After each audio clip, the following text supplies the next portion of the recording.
Welcome, ladies and gentlemen, to another episode of the Art School Graduates Podcast. My name is Justin Robinson. And I'm Badir McCleary, and we are at what episode are we at now, man? Like This I'm this starting to is get this is five. This is episode yeah, we're five. at five now. Five, We're like rolling. we're definitely rolling. It's the good thing about these is that there's always something dope to talk about, and also Yes. crazy in this Yeah. art world that keeps these podcasts rolling, especially for us, because even off line, we get to chatting about stuff that's just like, man, what the hell We is going on out we here? literally talk for an hour before we even start recording. I know, right? Sometimes we forget some of the stuff that we're talking about Yeah. before that we should definitely talking about, while we're online, Yeah. but we never run out of good stuff to talk about. Right. So one of the things we'll start off with today is so it's convention and fair season. Yeah, it is. When everybody knows toward the end of the year, once the auctions start to jump off and everything around, everyone turns into a marketplace. So we have, these fairs, Art Basel with I think what's like almost 20 fairs, 20 Yeah. satellite fairs now that Yeah. comprise Art Basel. Yeah. Um, and also these non-Basel fairs, the satellite ones like Designer Con that's happening right now in the Anaheim, Los Angeles area, which is one of my favorites. Comic Con is coming, and also the smaller fairs that are local, that really are creator driven. What are your thoughts about these two bipolar sides of the art fair? Being a designer myself, I love Designer Con. I Mm-hmm. love it. I think it allows people a way to share and people to consume, Mm-hmm. because we all know the bigger, as we call them, blue chip fairs, Yeah. those are they're tailored more to a different audience. This right here, it shows everything. You could be someone that just likes to draw and you want to get a booth, you can afford it there. You could be someone who you're a dummy creator where you design all these different dummies and animation action figures. And guess what? There's somebody there. You can have a booth there to showcase that. You can even be a large scale designer yourself, like our one of our good friends, Brett Crawford, is, where Mm-hmm. he's turned his paintings into these massive, beautiful sculptures. So it's just like there's a space for everyone to come there. And I think it's a great place to just get new ideas, receive like just different input on stuff. And what I liked is that you're talking directly to these artists. You're Yes. not talking to a person that's a holding place for them, or trying to see how much you have in your bank account, or who do you know, or how did you get in here type vibe. It's very much like a welcoming place. And I feel Yeah. that it's Designer Con is going to grow larger and larger, and it's going to need more space, because I feel more people are welcome there. Like I Yeah. I actually went to one, and I was part of a Designer Con. I forgot when it was, like 18, maybe 17, Mm. where I had made my own screen lithograph printing, and I Mm. did that with Florida Bloom. Shout out Clovis Blackwell, phenomenal Nice. screen printer. I linked up with him back in my MFA, and we made a very beautiful piece together. And so we went there, and I got to experience it as a vendor. Yeah. And I was like, wow, this is crazy, because it's a lot to take in, Mm-hmm. but if you know how to navigate it, it works itself out. You know what Oh I mean? yeah. Yeah, it does. And for those who don't know, Designer Con is, a convention, a fair, a show with tons and tons of Yes. creators, over 700 vendors, 350 plus artists over 3 days. Yeah. It's massive. And one of the things you touched in on is, it's that feeling of there's this non-exclusivity about it, to where Hmm. you walk up to the table and the creators are happy to sell you something. Like, you have the ability to buy something. you Straight know, from the hand straight that made it. from the hand. And Yep. you can at Art Basel as well, but you know that there is a list. There are these other factors in between you and that creator completing that transaction. Yeah. What I enjoy the most about a designer con or fairs, conventions like that, as opposed to an Art Basel in the design sense, Hmm. is just starting off with the creativity of the space. Yes. Art Basel is, and this is just the main fair, and more of the brother sister fairs like the Untitled Scope Art Fair, which I Yeah. was fortunate to participate in for many years. Even the big Um, one in Miami too. The what is it that they do down in the old industrial spot excuse me, industrial park? It is the oh, Wynwood. Wynwood Walls. Yes, Wynwood Walls. That's an open air graffiti space, and I think that's like a phenomenal thing that they Yeah, but have. still, that's Yeah.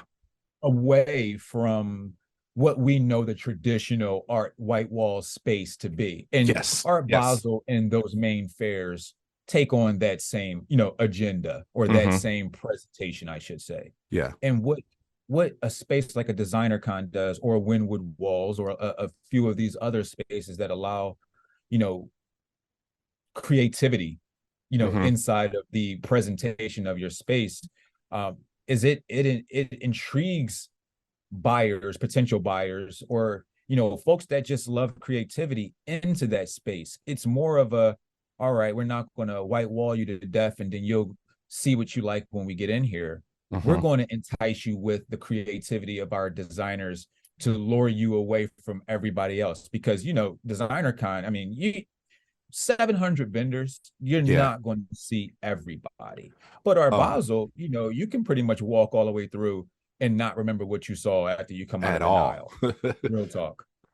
Yeah. The one thing I did notice though, and this might be, I get that pay to play type vibe for Designer Con because it's about location. Like when you go there, you know where the big booth is. It's always in the middle. Oh yeah. It's in the main intersection where everybody has to walk through and all that. The one thing I Mm-hmm. feel, and I know it's pay to play, but the one thing I feel that's should be looked at and should help is that they should have a funneling system where it's like the smaller artist or the Mm-hmm. smaller creator, they should put them next to these bigger booths that people can pass by, because Mm-hmm. it's 300,000 square feet, and if you're a smaller designer or artist and you can't afford the, I don't know, $2,000, $2,500 space, and you can do 500 or maybe 250, Mm-hmm. $250, you're going to be on the outskirt versus you being in the middle. And it's like 300,000 square feet. I think one time I walked that, just I started from one side and went up and down every aisle. Mm-hmm. Dude, it was like 4 hours. Yeah. Oh yeah. And Yeah. that was me like being cognizant of like, okay, I spent 2 minutes here, let me move to the next one, 2 minutes Yeah. here. And that was like a 4 hour thing walking. And I just felt bad for those smaller booths on the outside. And I get it. Designer Con, they have their people they have to um you know uphold and attend to and stuff, but it just, Art Basel too. and I just feel like those smaller people, if you put them in the mix where it was like you have a big name, put a roll of small names, put a big, like if you bookcase these smaller names between these bigger booths, Mm-hmm. that I think will seem to be more functional and those people get that exposure. Because it's like, if you're not in row 1, by the time you hit row 20 at hour 4, you're burnt out. You you might burnt. not Yeah. even you might not even make it to row 20. So it's Yeah. just like, that's something right there where you're just going to have to, um I don't know. I wish there was a logistic way to work that out. I see I see some good with what you're saying, and I also see some issues. Now let me start with the issues. Okay. Let me start with the issues. So, matter of fact, actually, I got to start with the good to get to Okay. the issue first. So, the good in what you're saying is that yes, it could have more of like this theme park type approach, right? Mm-hmm. To where, you have your Magic Mountain here, you have your Epcot Center here, Right. you have your, whatever your powers are. Let's say if we're talking in the Art Basel sense, let's say we have our Hauser and Wirth over here, our Blum and Poe, our Loring Augustine, our Mm-hmm. Serpentine Gallery, and maybe those you know spacers, or Gagosian, of course, how I miss Mm-hmm. them. Those spaces are the quote unquote stages. Let's say they are the leaders of these areas. Mm-hmm.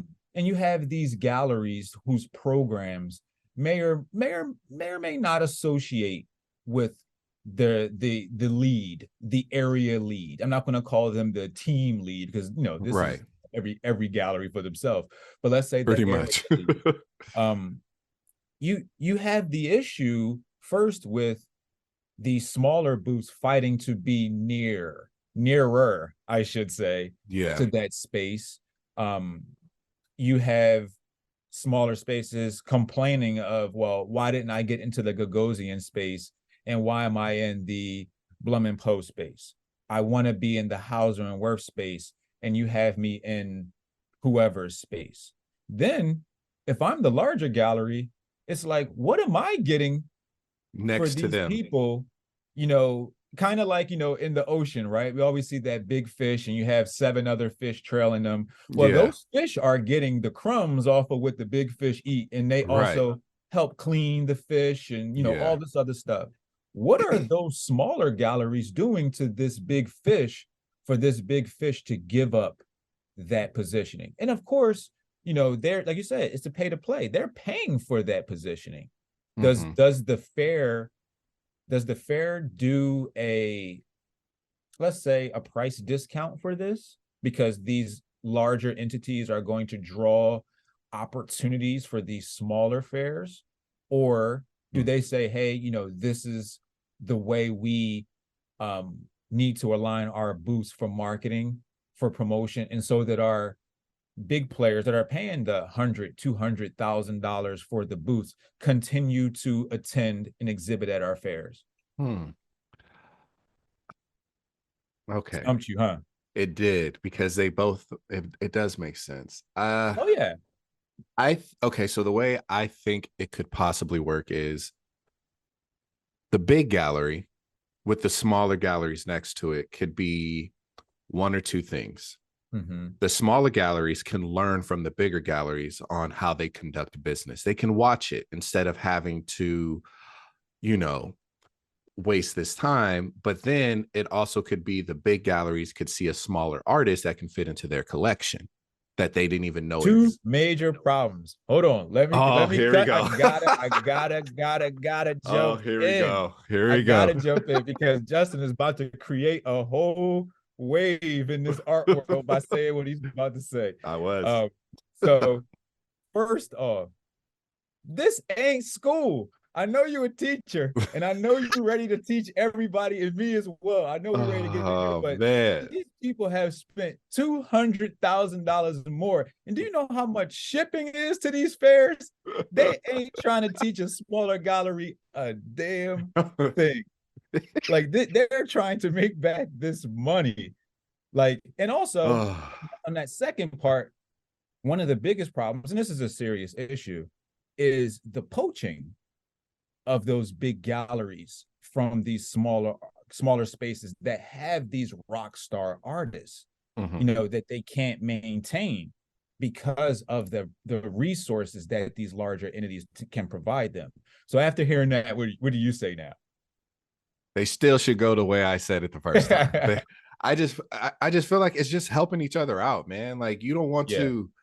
I hate that. I hate the gatekeeping. I think that gatekeeping stuff is going to kill a lot of creatives, and it's going to kill a lot of spaces, because all these smaller galleries, and for a fact, being a small gallery owner, is that all you're trying to do is showcase your skill and talent and elevate the next artist up to that space.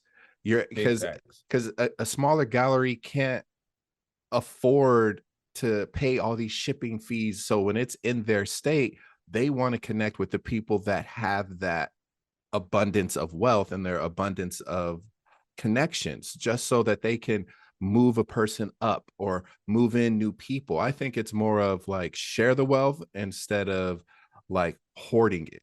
And to me, I think that would make more sense instead of just sitting on it and just being like, hey, you ain't got the checkbook to work with this, bro. Sorry. Like, I think that right there is just going to deter it. And then you're going to see those bigger galleries. You're going to see a drop in people attending. You're going to see a drop in people purchasing and buying, because it's like no one wants to see that. We've seen it already. Like the artists that they're showcasing, we can easily Google that artwork and we see it. We don't have to pay to go to your gallery. But if you're bringing in this new artist that you could possibly polish and possibly elevate, I think that right there is going to help them, and it's helping the smaller gallery, because then it can work like like how they do in the school system. They have funnel schools where these Mm-hmm. kids that go from elementary school go to one or two middle schools, and those middle schools funnel into a certain high school. That's the way I think it should possibly work, because it's like you have these smaller galleries that could work as funnel systems to these bigger galleries, and Mm-hmm. everything there is a growth thing and a moving thing. I believe we had this conversation, was it in our first episode, about having that representation. So you could have somebody that is working in these smaller funnel galleries that could learn and possibly make it to the bigger galleries, all without having to step down, apply with a new resume, do a cover letter, and do all this extra work, when you can just funnel them. And all that's doing is you're moving people up, moving people up. Yeah. Yeah. The sad reality It's not is that happening. there is a fun. Well, first of all, yeah, that ain't happening. And second of all, there is a funnel system in the art world. It's just not the way we hope it would be.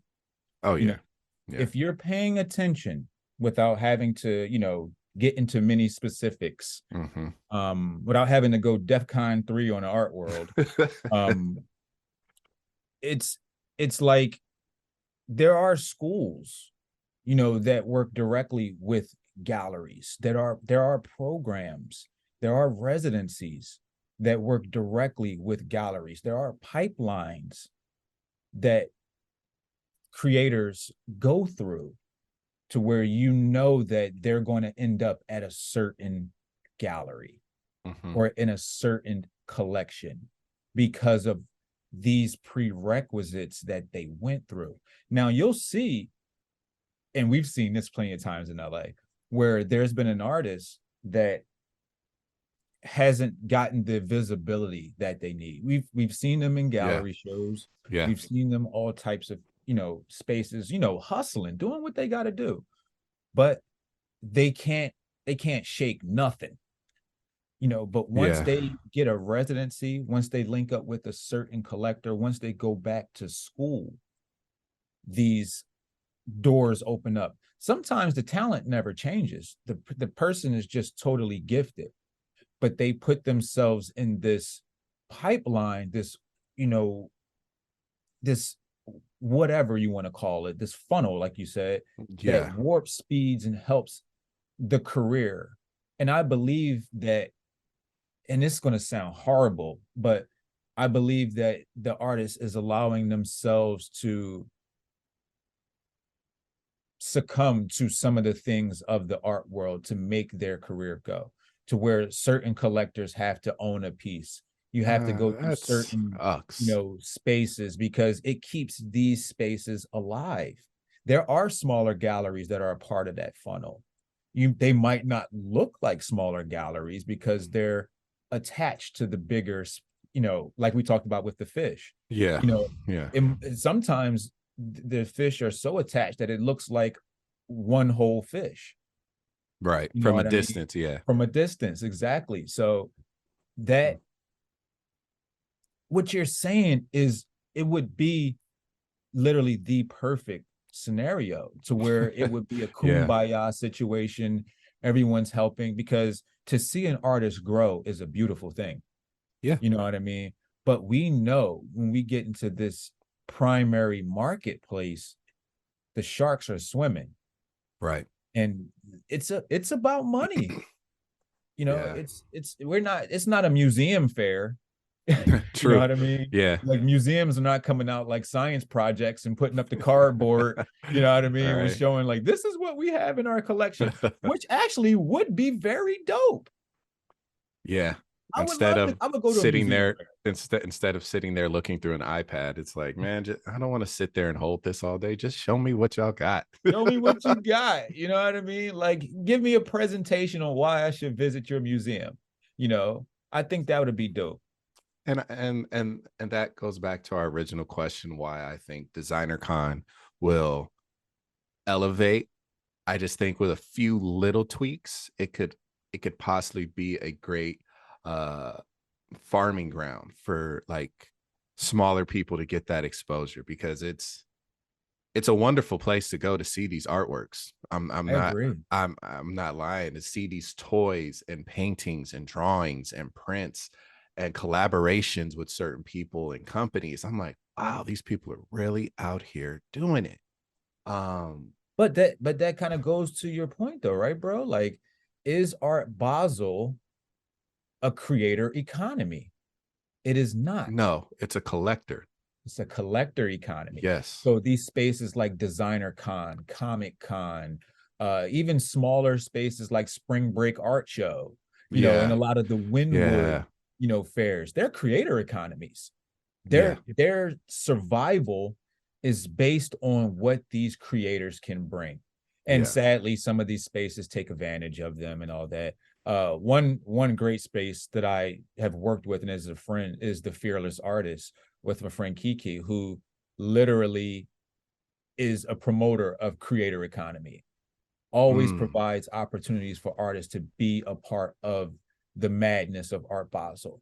And mm. I think those directors, the Designer Con director and a lot of other directors that focus on creator economy ultimately went, because I'm sure Designer Con has way better turnout than Art Basel, just because more people have access. Yeah, and it's affordable.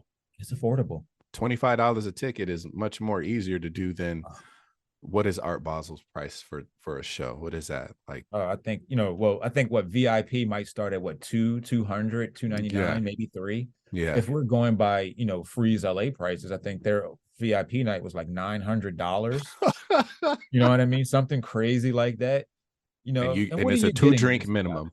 The two drink minimum. That's it. You're getting your That's it. free two That's drinks, it. That's and you it. get to stand around and look at these people. That's it. You know, That like that doesn't. I don't like that. I don't yeah, like it. that's ridiculous. Like creator economies hold this thing together, you know, and just like you mentioned, like Mhm. if Art Basel took the creator focus, it would look totally different. Oh man, it would look, Oh yeah.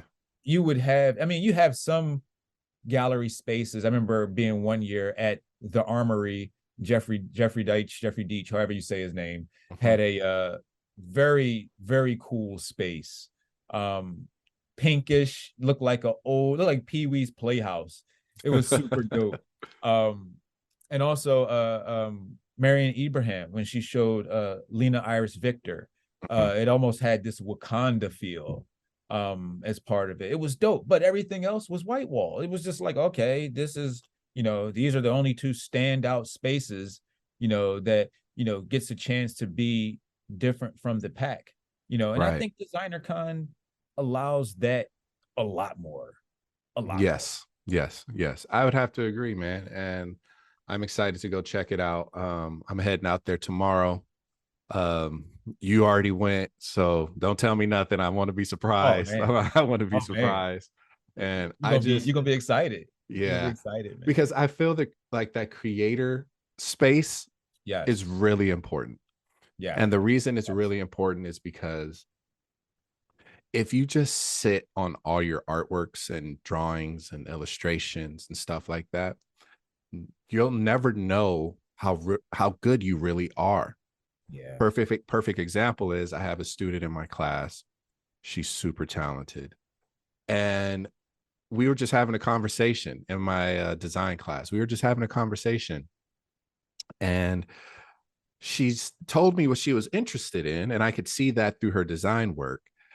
Um, but it was just like that nervousness to create, you Mm, know? mhm. And I suggested, like, go to Design Con, see that this. I showed her a few artists that I knew personally that were doing similar works to her. And she was like, Mhm. wow, how did they get started? And I was like, literally, they were making their own candle labels. Mhm. Mhm. Now they've moved from candle labels and selling those to now they're doing their drawings and selling them. They're doing their own lip balms and selling them, and their fan base grew huge. And so it was nice to see that she brought her like iPad the next class and was like, I was like, how's those drawings coming along? She was like, nothing I Yeah. want to show you yet, but I'm getting there. And so it's just like, I think you need to have like those kind of creative spaces so people can go and draw inspiration and find that community, because many people that I've noticed as a teacher and designer myself is a lot of people coming up now, this newer generation, they don't know where to go. Everything for them is so technical, which is, there's nothing Yes. wrong with it, but they don't know these spaces exist. And I think if they knew about it and they knew that this was a hub for them, they would find their connection in their community, because it's like you have everything from the colorful, happy stuff to the black, dark goth stuff to the Mhm. anime that's Garth, black goth dark to the anime that's happy and this. And then you have the graffiti element, and then you have the graffiti element that's tech now. Then you have the graffiti element that, like, everything is mixing and mashing. And I think it happens because of places like this. Mhm. You know what Mhm. I mean? I think that idea that you're afraid because you don't know if anyone will like it, I guarantee you there's already a community for it. And Most definitely. and Designer Con does that exceedingly well. I just think they need to help the little people out a little bit. That's it. Yeah. Yeah, and like we talked about earlier, that could just be simple logistics, Yes. and Yeah. because I mean, it's two huge spaces. I mean, there's so many people and so 300,000 many, square yeah, feet. like you literally, like you said earlier, 4 hours. Like after like 2 hours of just covering it last night, I was beat, and I'm sure that I missed, and skipped so many people, not purposely, but just people saying, hey, yo, what's up? And I'm like, hey, going and trying to meet people or trying to get this, or something Hmm. crazy was happening, Yeah. and trying to do that. But it's just for an art, and I had an artist friend with me yesterday. So for the artist, he was running around like, yo, bro, like I've been trying to find someone to help create a mold for this toy. I And met this brother yep. here, or I met this sister who does this design for this. I've been trying to meet these folks. So Mm. it touches to your point, to where people are, they're going there for not only a place for commerce, but a place for engagement. Yes.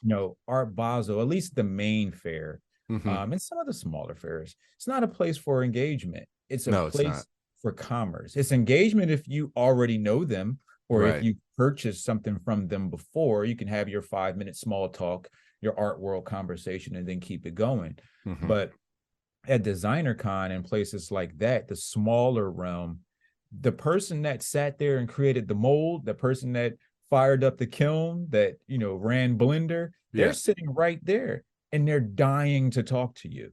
They want that. And I think that's perfect. Just help That's out the little guy. I'm gonna always vouch for the little guy, because it's like, unless you've been on the side or been the little guy, yeah. you know how big that is to have that one person reach out or that one person connect with you, and then it platforms you off to like do do do do do do do do do do. Yeah. You're going up the chain. So I think I think that would be really pivotal. So I'm really excited to check it out. Me and the missus are going to go check it out. So I'm Yeah, excited. you'll enjoy it. You'll enjoy it. All right. So moving on to our next topic, dear, our favorite topic, Ah, NFTs. They're back in the yeah. news again. So, the dear, Oh share with yeah. us what problem is NFTs causing today? Oh man, let's see. Problem 1740. in the list. Yeah. Well, so the one That's we just for this year. that's just for this year. So checking out some articles this past week, as I always do, I came across a hyperallergic article, and the title, headlines always strike us the quickest. Yeah. But it was relative of Hilma af Klint, who, if folks remember, she had an iconic exhibition. I think it was last year or the year before, at the Guggenheim, I believe. Mhm. I'll double check that in a second. But the big thing is that the family is condemning the people who are trying to do uh NFTs. I'm sorry, I don't know why I was going blank. They were going against the will of the artists on Pharrell's new Goda platform, by literally trying to take and make money, just like what we were talking about, the commerce Yeah. of the art world, off of her paintings. Pretty much taking the opportunistic vibe of this passed on artist. So they did over 169 fungible tokens. For those that don't know, that's what NFTs mean. Of her paintings for the Temple series, by Acute Art, who is a NFT digital arts company, and published on Pharrell's Goda Gallery of Digital Assets platform, despite the strong objections of the relative of the artist. So, my question, Justin, Let's hear does the it. family have a point, and does it matter? Yes, they do. They have a point, and it does matter. Let's see. Point number one. You can't just take my family stuff, bro. That's it. That's the only point you need. That's like somebody running in your house and making a sandwich. Remember Martin Brumman? Walk in the house through the window and make a sandwich and walk out. Like, you don't live here. How you gonna come in my house and take my stuff to provide for you? Absolutely, they do. I it goes along those lines of stealing, dude. I feel like that's stealing, unless the artist had put it in her will that she wanted this to happen, which I highly doubt that was a conversation that was had. And I just think, because everybody now is trying to pivot to that platform of that, the digital platform, the NFT platform. I feel like everybody's trying to go that way, that they're trying to force everything. It's better. It goes along the lines of my favorite thing. It's better to ask for forgiveness than permission. So everybody's trying to see the forgiveness part, like, hey, we got these. What should we do? Let's do it. Let's see what happens. And then if someone says it, oh, I'm so sorry. They want to do that forgiveness versus permission thing. But I see how the family could feel, because maybe they're not cued to like what an NFT is, but it just seems like, wait, y'all making money off of us and we're not getting a percentage? No way. Yeah. Or they might, I don't know, but it's just weird that it wasn't ran through the family first. No one sat down and said, hey, this is what we want to do. This is the platform we're using. This is why we want to use it. And this is how we can monetize it. Now, I feel like if they had that conversation, that wouldn't have even been an article. But you always know, when we see these articles about NFTs and someone's taking somebody else's work, that conversation was never had. Yeah. It's crazy because, like, and just looking at the article, there's language that goes that when you like, it kind of like indicates something's happening here. Yes. So Simon Hone, who's of Stope Publishing, or Stope Publishing, I don't know how to pronounce that, word, whatever, doesn't matter, was pretty much saying that the series was to, quote, secure the paintings digitally for the future regarding color representation, size, and with their proper titles. Now, in an interview with Hyperallergic, Hilma af Klint, her grandnephew, Johan af Klint, was talking about his concerns over the paintings of the temple. He said that Hilma wrote in one of her notebooks that she believed they constitute the sixth gospel. lamenting that now some organizations want to commercialize her paintings. It's very interesting. So it's like when you say that Hilma didn't, want these things to happen or want this type of stuff to happen, maybe she didn't. Maybe, with her being, with the mysticism and all of that you see in her work, maybe there was something about her. Was she a fortune teller? Was she Madam, Yeah. Hilma af Klint, with the corner store, with psychic readings on, times when she wasn't painting, to where she knew something, to where she could say, you know what? I don't like where this world is going with this technology. Leave me and my paintings out of it. You have to respect that. I think So, you really have to respect that. And for her to say that already, and they still went against her wishes, that right there is going to be a major fight, a legal fight, because yeah. it's like she said it in her own words that she didn't know where this was going. She didn't like where it was going, and to leave her work out of it. And they didn't. So it's just like, it's not even asking for permission and forgiveness. It's like you just blatantly just up and took it. So here's where it gets really, really interesting, because what's the right of the foundation at that point, right? Because you start to think of, the Barnes Foundation, Warhol Foundation, a lot of these other foundations who've done things, maybe or very blatantly against the wills or the wishes of the benefactor, the person who started the foundation, the namesake. Because the Hilma af Klint, foundation was set to receive, kickback and things like that, supposedly from the sale of these, and also in an effort to preserve these, as he said, for future. I mean, what is the responsibility of these foundations to, one, keep up with the wishes of their client, and to keep up with the moving times that we're in, and being able to not just commercialize the work, but make it available for generations in new mediums and new formats? Because soon, there might be something else to where we need to view paintings. And, it's just, we heard music live. We heard music on 8-track. We heard music on cassette tapes, CDs, MP3s, now in VR. Yeah. There's a time for a change. What's the foundation's responsibility to that will and to that change? They need to just honor the will first. Respect. Find another artist that is willing to go that way into the NFT and the digital market, and find that artist. Don't, because it's like you start to lose trust then, because now that it's out, people are going to look at your trust like, nah, we're not going to go with them. Yeah. You know what I mean? And I feel like you gain more by honoring people than going against them. You know what I mean?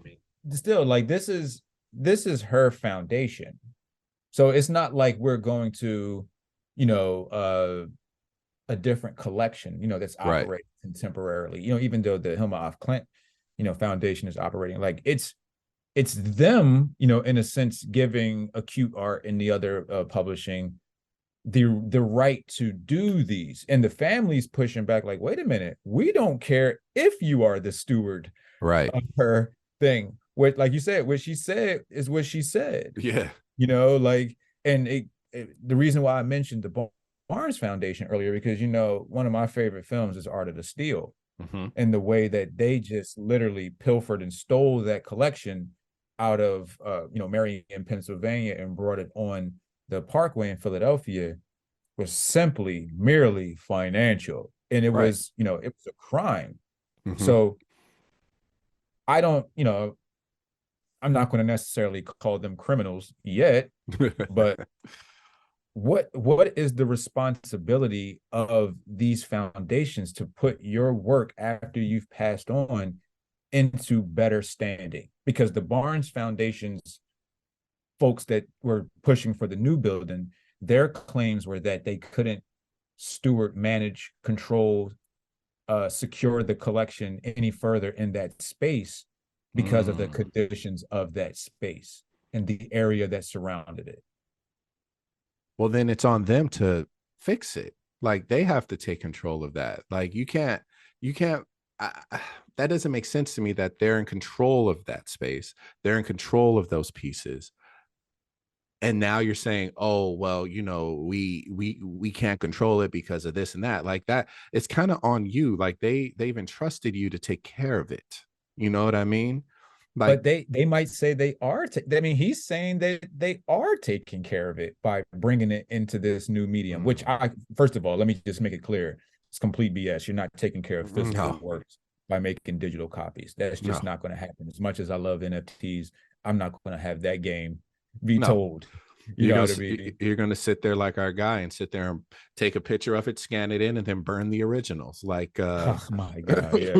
we saw Man, yes, if I start seeing some Hilma af Klint originals being burned, dog, it's somebody's gonna gonna be have an to answer issue. to that. Like seriously, because her But works just was, iconic.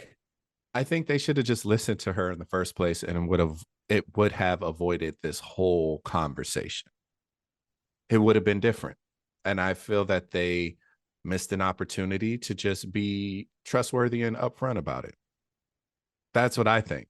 Because it's just it makes you look bad. Like it makes you look like you're money hungry.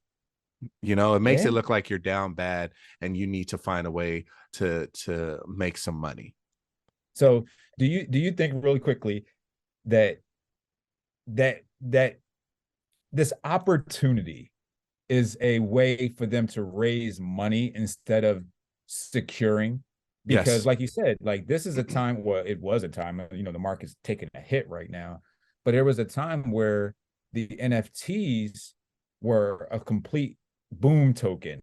Yeah. It was like you have this NFT, you're locked into this special community, quote unquote, and you have this access to something that, quote unquote, again, nobody has. As we just talked about earlier, we have Mm-hmm. the save click thing. People are always, that's just been the running, Yeah. joke. But like, I don't know. You just can't do it. You can't do that. Like again, I'm with you. I'm with you that the will always, always, always has to be honored. Because think of it this way, in just normal everyday life, if your family leaves a will and it Mm. specifically states, hey, Badir, you get this, your brothers get this, your sister gets that, your cousin, everybody is broken up into it. There's no way you can go into court and be like, listen, I know the will says this, but look, I should get my brother's share because of this. No, you can't. You can't. Legally, you cannot. You cannot walk into a building and just walk into a courthouse and say, hey, because I technically helped my mom more, I should Mhm. get about 30% more of my brother's will. And it's like, no, Yeah. you can't. So it's just like you have to honor what she put on document, what she said, what she had in her in her will before she passed. Was like, hey, I don't know where it's going. I heard of it. I don't like it. Don't do it to my work.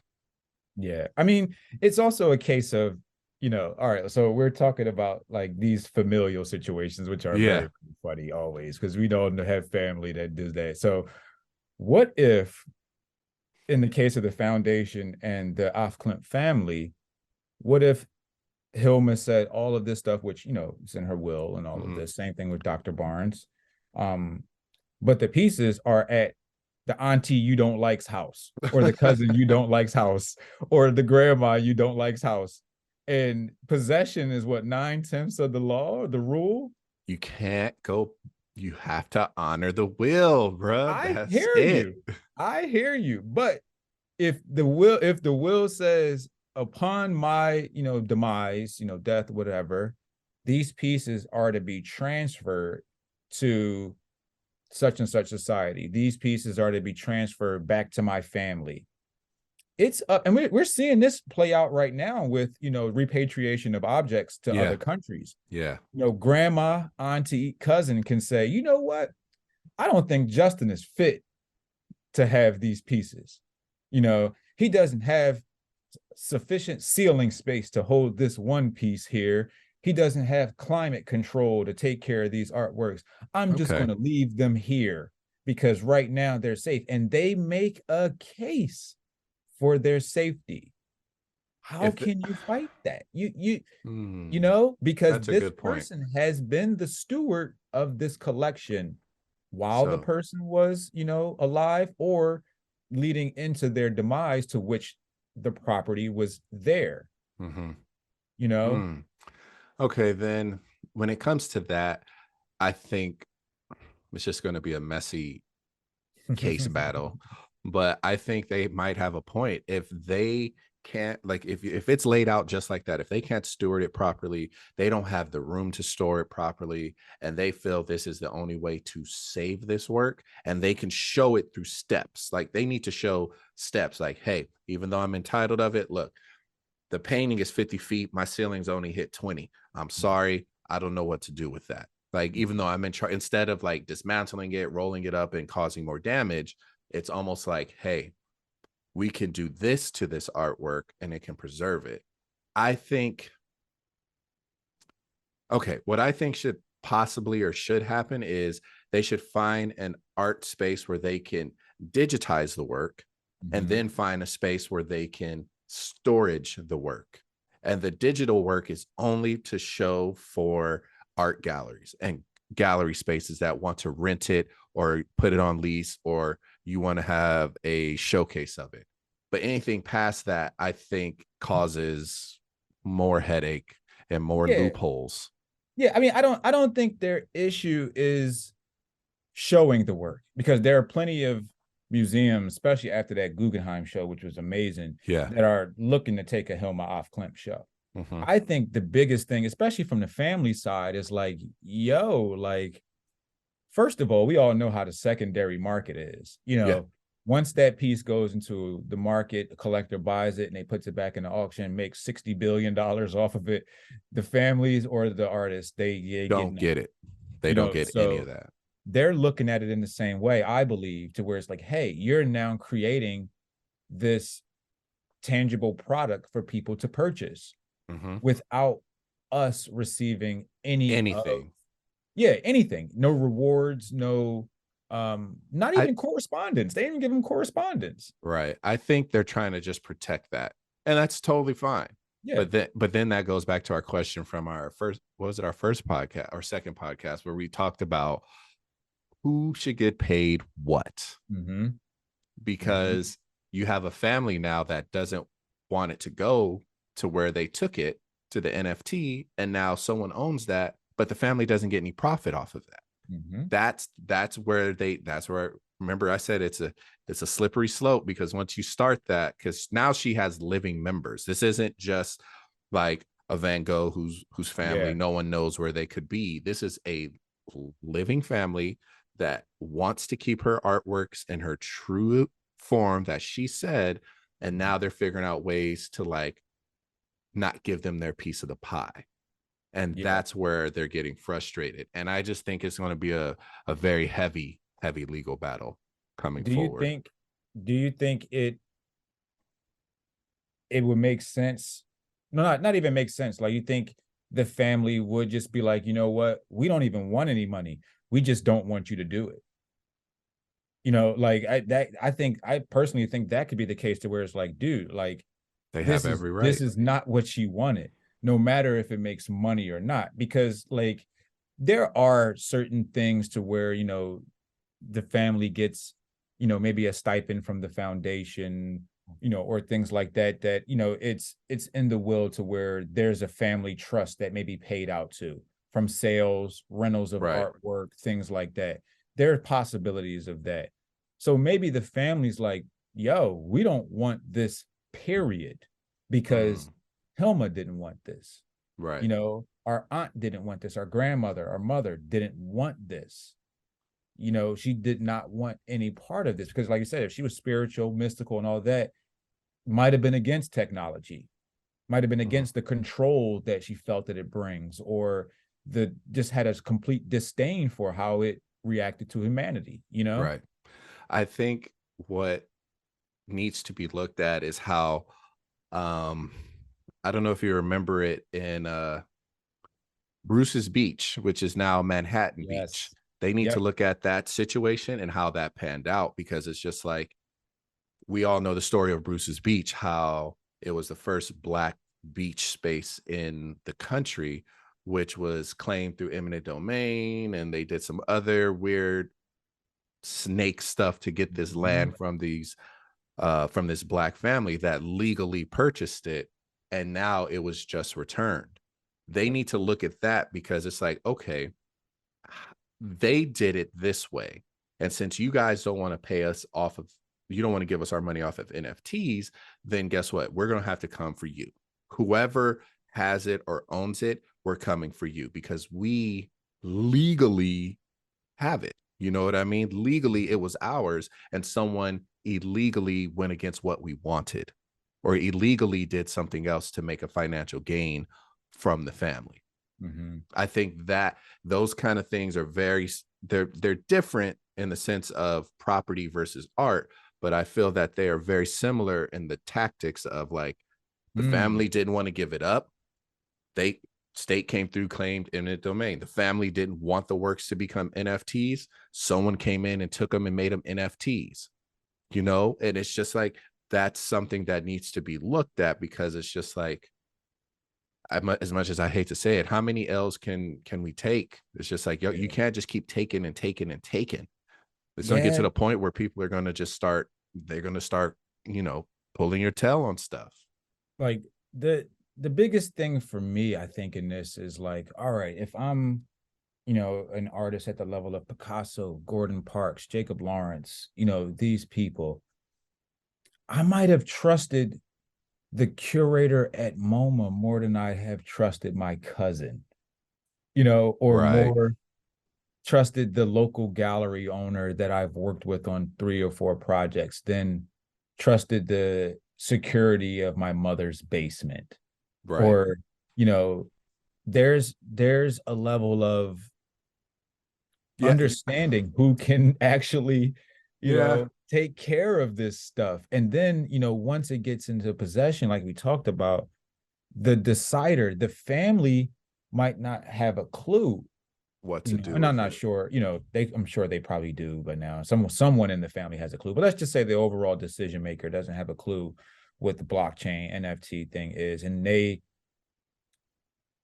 don't understand about a potential opportunity or a new way that something's going. And let's say the curator or the collection steward has an idea.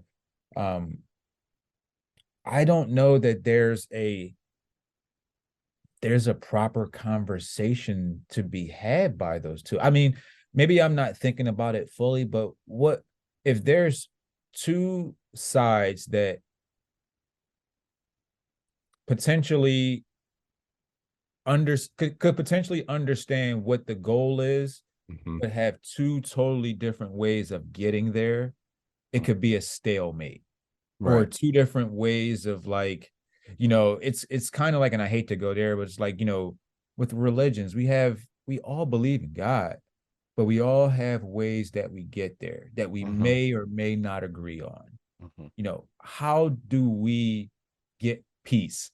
How does the family and the foundation get peace and still steward this artist's work to the world in the proper way? That's a that's a heavy question, because Heavy. it's because a lot of things come to play. Mhm. Financial state of some of the relatives, because some relatives are going to be like, "Hey, sell it. I need that. Need it. I could get that. I'll pay off this debt. I could." So that's one thing, and then the other thing is easily going to be like what you just said. The the upkeep of these art pieces, if they don't have any schooling or knowledge or how to, then it becomes like it's just going to sit in someone's garage and fall to pieces, and rats are going to chew on it. So it's kind of like like you're in this like this tussle. So it's just, I feel that they need to find a moderator who could easily come in. Mhm. Everybody, we hear both sides, let's come to a consensus. And they need to have that very hard, detailed conversation. And I think that's what it's gonna have to come down to for this, because this is just going to be a hot mess. Because if the family doesn't get what they want, you know how many other people are looking at this like, yo, they didn't do nothing to them. Mm-hmm. Hey, we can do the same thing. Just do it. Just do Mm-hmm. it. Don't Setting tell them. precedents. Yeah, so it's just, I feel like that's that slippery slope where it's like you have to start digging your heels in and saying no, or else it's gonna be a continual effect on people. And I just don't think that's gonna work well for the art community, because then we'll go back to making the original and throwing it in the fire and just scanning it, like that's not going to be good for art galleries, because it's like no one wants to be here, what is it, 2050, and all we do is walk in and see a 90 by 90 inch screen TV of Jackson Pollock. Yeah. Like, you know what I mean? No one's going to Yeah. walk in and see that, or go in and see a Jeff Koons balloon as a 3D hologram. Like, no one's going to want to see that. No So one. it's just going to The be a bigger impact is fight. gone. Yeah, the impact is gone for sure. Yeah, like Yes. it gets, and mind you, the impact we're talking about is a generation of people who've had the opportunity to put eyes on these actual artworks Yep. and see the impact that they have by standing in front of them.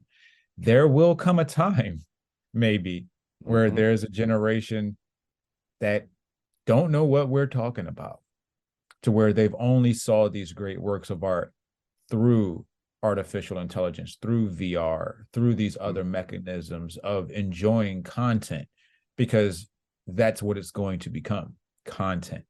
Right. You know, Yeah. that's the scary part of it. Yeah. Yes, it is. Man. Well, Badir, we are coming to that time again. Yes, sir. Everybody's favorite time.